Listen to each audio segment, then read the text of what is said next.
Welcome to Truth and Transcendence. You can find all our other episodes on truthandtranscendence.com. Coming into the new year, early in the year, very often a lot of us are thinking about taking better care of ourselves.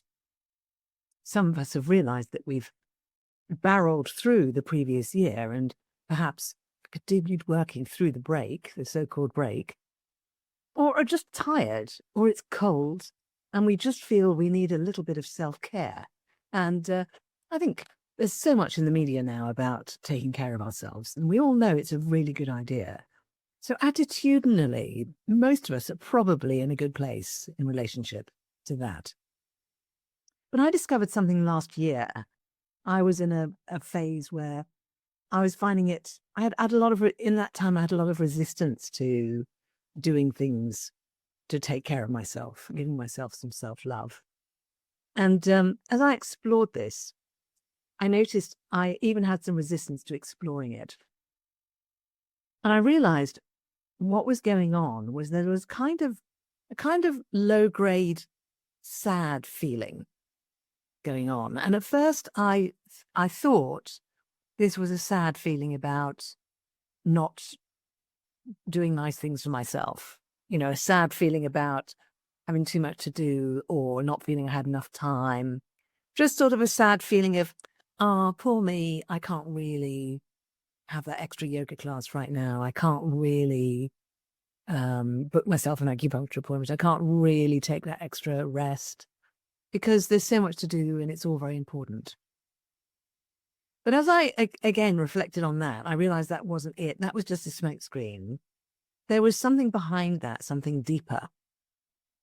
And I decided to do a bit of exploration. And as you may have picked up with my various communications, that I did a lot of decluttering last year. And one of the pieces of decluttering I did was I found boxes of old papers and notes and journal notes and things like that. And I discovered in there some information and some sharings I'd written down about something that was actually a source of old grief, which was unacknowledged for me. It was an old relationship where there was still a bit of wounding present for me in my body. And I hadn't really realized the degree to which there was still some old aching sadness and grief about that old relationship and about the way that it came to an end. And it was interesting when I looked at that, I thought, my God, this is decades ago that this happened. Surely by now it should be fine. And on one level, yes, of course, it was completely fine. Everything had been resolved. There was no issues. There were no actual problems. But that didn't alter the fact that still within me, there was a bit of old grief sitting there, which had gone unacknowledged. I'd forgotten it was there. In a way, I was pretending it wasn't there. I was turning away from it. And I decided to explore that a bit. I actually had some conversations with the person who had been involved at the time and some conversations with some other people about this and really turned round and faced into this old sadness, this old grief. And it wasn't easy. It wasn't comfortable. It was quite difficult for me to do it. And I found myself noticing self-criticism about the way I dealt with the situation. And it's easy, I think, in these situations to allow the mind to go running off in all sorts of unproductive and unhelpful directions. But actually, it turned out to be a very helpful thing for me to explore. And almost magically, as soon as I'd finished exploring this, it suddenly became really easy for me to book that yoga class, book that acupuncture appointment, take that extra rest, do the things for myself that were actually self-care and an expression of self-love.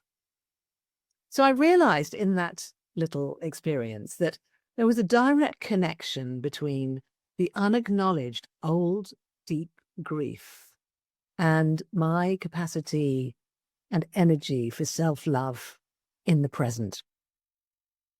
Now, why that is the case, I decided not to fully analyze that. I decided just to acknowledge it and recognize it, and just to say to myself, it's a good idea for me to be aware if there's something left in there, in the body, in the heart, in the mind, some old wound, some old pain that I have forgotten about or pretending is not there. Nothing traumatic, nothing major, just something that's still present, still casting its shadow. To just keep an eye open for that. And if I catch myself finding it difficult to give myself the self-love that I actually need in the present, maybe pause and ask myself, is there something I am not paying attention to that needs me to pay attention to it? Is there something unacknowledged? Is there some old unacknowledged grief or sadness or pain of some sort that wants to be acknowledged, and which, when acknowledged, open-heartedly and with compassion, can actually give me that sense of space, clear, still space and peace, where my natural enthusiasm to do what I need to do, part of which is to take care of myself, is then renewed and refreshed. So if you're somebody who's currently struggling with doing what you know works for you in terms of self-love and self-care, maybe take a pause and just consider, is there something lurking in the background for you that wants to be acknowledged? And when I say acknowledged, I don't mean analyzed, I don't mean explained, I don't mean fixed, I don't mean working out who's right, who's wrong, who's to blame. I'm simply talking about acknowledging that patch of sadness, if it's present, and giving it a bit of care, a bit of love. It's almost as if, in order to be able to give ourselves self-love in the present, we also need to be giving that self-love to our past self as well.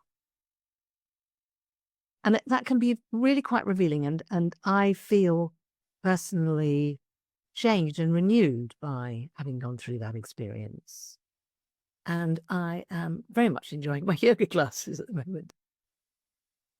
So thank you for watching, and thank you for listening. If you have a comment about this or something you'd like to share, I'm always delighted to see comments, whether it's below a post, whether it's below a video, and I will always respond.